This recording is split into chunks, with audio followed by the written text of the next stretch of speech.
আজানের জবাব দেওয়া একটা আমল, আপনারা জানেন তো।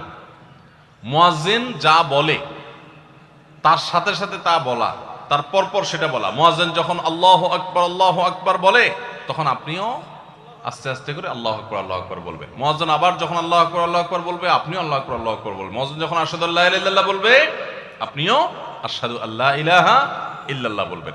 মুয়াজ্জিন যখন আশহাদু আন্না মুহাম্মাদুর রাসূলুল্লাহ বলবে, আপনি কি বলবেন? আশহাদু আন্না মুহাম্মাদুর রাসূলুল্লাহই বলবেন। অনেকে সাল্লাল্লাহু আলাইহি সাল্লাম পড়ে, সাল্লাল্লাহু আলাইহি সাল্লাম পড়বেন হলো আযানের শেষে, কিন্তু আযান চলাকালীন আশহাদু আন্না মুহাম্মাদুর রাসূলুল্লাহই বলবেন।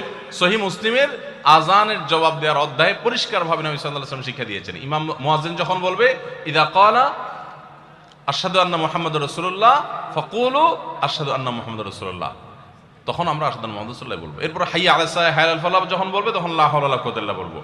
এরপর আল্লাহু আকবার বললে তাই বলবো, লা ইলাহা ইল্লাল্লাহ বলার সময় তাই বলবো। তারপরে আযানের জবাব দেবো, দুরূদ পড়বো, দোয়া পড়বো।